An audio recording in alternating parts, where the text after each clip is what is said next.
Hi there, I am Commander Neil. This video is about trumpet number 2 in the Holy Bible in the book of Revelation. Trumpet number 2 over time leads to bowl number 2. This is part 2 of trumpet number 2. Part 1 of trumpet number 2 began on November the 20th, 1998 when the International Space Station launched into high-altitude space. Due to deep-sea mining, all the sea life will die. Deep-sea mining starts in 2025. They will mine nodules on the seabed floor. The Bible says it will kill all living souls in the sea. This is what the nodules look like. They are made of rare earth metals, like manganese, cobalt, cadmium, copper, silver and other metals. The rich companies want these metals to make batteries. Hi, I am Mandy. Why do the rich companies have to kill all ocean life just to make batteries? Hi, I am Graham. The rich companies don't need to, but the people have been led to. They could use electromagnetic energy, which is free. Or they could use hydrogen, but instead, due to disobeying God, they destroy the earth and all creatures in it. Let's see what the trumpet number 2 in the Bible is warning about. Revelation chapter 8:8-9 says, "And the second angel sounded his trumpet. And the third part of the sea became blood. And the third part of the creatures which had life were in the sea, died." Graham's friend, Baza, thinks that by the time the International Space Station is crashed into the sea in January 2031, that by then we would be able to see easily the killing of the sea creatures. This is because deep-sea mining starts in 2025. As time moves on and more companies do deep-sea mining, the Bible says life for all sea creatures and humans will become much worse. Let's see what the Bible says in Revelation chapter 16. If these mining companies do not stop their deep-sea mining. Vial. Or. Bowl number 2 in verse 3 says, "And the second angel, demonstrating what mankind will do to the sea creatures, poured out his bowl on the sea, and it became as the blood of a dead man, and every living soul died in the sea." Just because rich companies want to sell batteries. Let's fly forward in time and see a video of these rich mining companies. We will see what they have in store for the sea life and the minerals on the bottom of the sea. This is a surface ship. It is where the main part of the processing of the bottom of the sea is done. This is a collector, a nice name for a giant vacuum cleaner. It sucks up the top 10 to 15 inches of the bottom of the ocean and sends it up a pipe to a hydraulic pump. Down 4,000 to 5,000 meters. Or 4 to 5 kilometers. In miles, that is 2.5 miles to 3.1 miles down.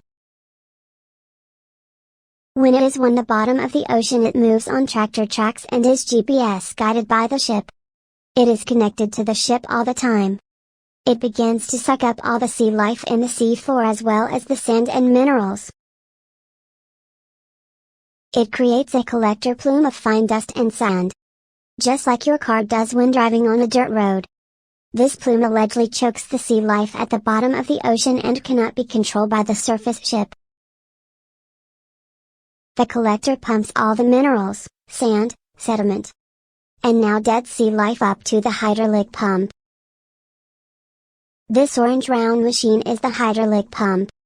It compresses almost everything and discards some of what the rich mining companies do not want.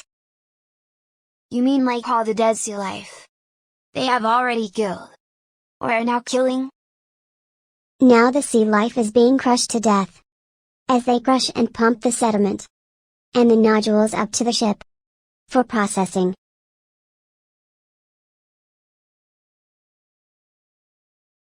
Whoa! I come up so far and so fast. I think the sea life and we have got the bins.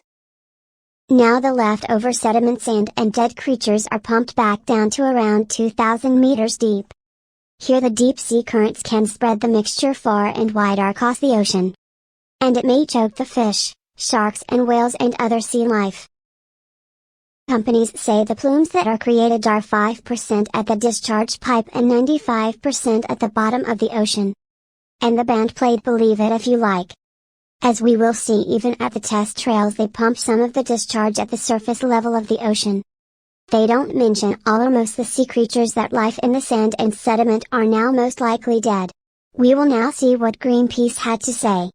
When the ship called the Hidden Gem was being fitted out in February 2022 and was to sail into the Pacific in October 2022 to do some test mining, I will restate what Farah Obaidullah is speaking.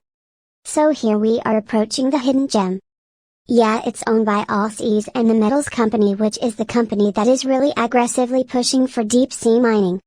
This ship is being refitted here in Rotterdam in February 2022. So that it is ready to go out into the Pacific Ocean, the Clarion Clipper Zone, to do some test mining in the next few months.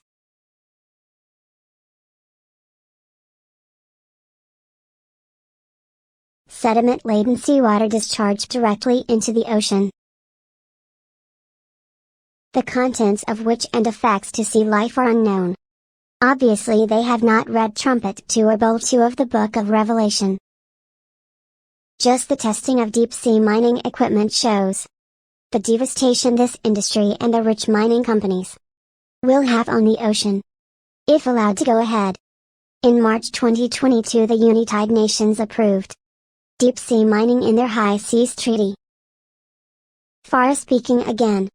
You know, the deep sea holds so much of the mystery of life on Earth. And I think we should be focusing on understanding the deep ocean and understanding the role it plays on life on Earth. Not deploying these ships in order to destroy the deep sea. Let's go back and see the destruction of the color of the sea which the deep sea mining companies are going to do, and remind ourselves of what the Bible predicted would happen if mankind continues to turn their backs to Him. Imagine dozens of ships operating 24 hours a day, 7 days a week for years. Each area the ships go to, making that end a widespread area prone to man, making the sea. This is a model of what they like you to think it looks like. It is very far from the truth. Here the rich mining companies are not pumping the sediment back down into the sea, like they say they would, but they just pour it over the side. This is what we see on the surface. Imagine what the poor deep sea creatures are going through. Choking on the sediment. Not being able to breathe. The ones pumped to the surface potentially dying from the change in water pressure. Hey! Just floating in this muck is disgusting. It's all red and brown like it's decaying like a dead person. Can you get me out of here? Who would want to swim in this disgusting mess?